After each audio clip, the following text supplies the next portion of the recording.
کبریا صاحب جمال آ گئے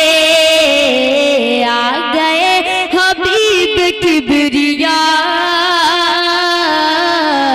صاحب جمال آ گئے حبیب کبریا صاحب جمال آ گئے.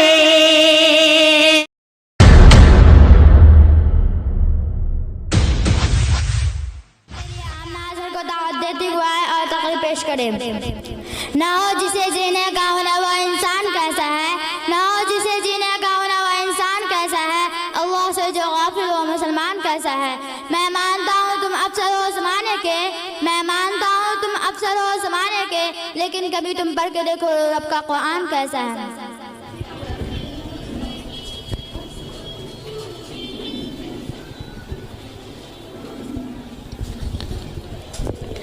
السلام علیکم ورحمۃ اللہ وبرکاتہ. نحمده ونصلي على رسوله الكريم اما بعد فاعوذ بالله من الشيطان الرجيم بسم الله الرحمن الرحيم. انا نحن نزلنا الذکر وانا له لحافظون. صدق اللہ العظیم. آج جو میں تقریر کرنے جا رہی ہوں اس کا عنوان ہے قرآن کا اعجاز. قدر خواتین، آج کی اس نورانی محفل میں مجھے قرآنی اعجاز پر بیان کرنے کا حکم دیا گیا ہے. اس موضوع پر وصلت کشائی کرنا میرے لیے بڑی سعادت مندی ہے. قرآن کریم کا سب سے بڑا اعجاز یہ ہے کہ وہ 1400 سال پہلے جس طرح نازل ہوا تھا اسی طرح آج ہر تغیر سے پاک ہے، ہر تبدیلی سے مبرہ اور ہر باطل کی کسی بھی طرح دخل اندازی سے محفوظ ہے. وہ آج بھی زندہ جاوید ہے اور قیامت تک اسی طرح زندہ جاوید اور باطل کی خرد برد سے محفوظ رہے گا. اسے مٹانے کی انگنت حربے استعمال کیے گئے، نت نئے طریقے اپنائے گئے، پراگندہ ذہنوں نے بہت سے فارمولے پیش کیے گئے، مگر تاریخ شاہد ہے کہ اسے مٹانے والا خود فنا کی گھاٹ اتر گئے، ان کا نام و نشان تک باقی نہ رہا. عزیز ماں اور بہنوں، اس قرآن پاک میں تحریف و تبدیلی کس طرح ہو سکتی تھی؟ کسی کی گندی ذہنیت اور متعفن فکر اس عظیم کلام پر کس طرح اثر انداز ہو سکتی تھی؟ جبکہ اس کی حفاظت ذہانت کا وعدہ باری تعالیٰ نے بڑے تاکید الفاظ اور بلیغ انداز میں فرمایا. انا نحن نزلنا الذکر وانا له لحافظون. یقیناً ہم نے قرآن نازل کیا ہے اور ہمیں اس کے محافظ و نگران ہیں.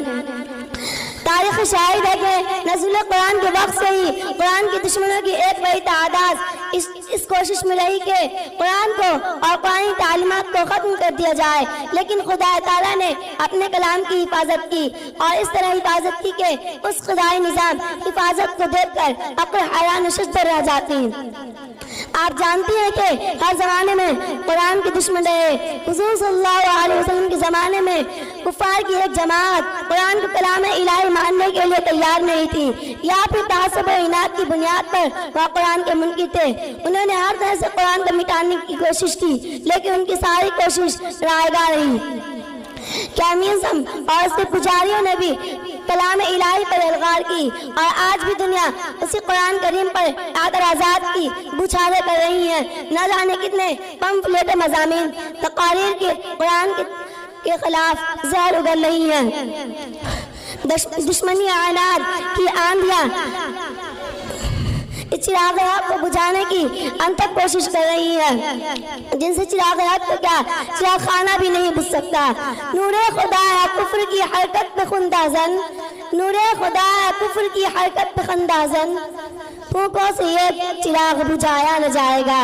اب میں ایسی بات پہ اپنی تقریر ختم کرتی ہوں اور اللہ تعالیٰ سے دعا کرتی ہوں کہ اللہ تعالیٰ ہم سب کو قرآن پاک کی تلاوت کرنے والی بنائے. آمین. وما توفیقی الا باللہ. السلام علیکم ورحمۃ اللہ وبرکاتہ.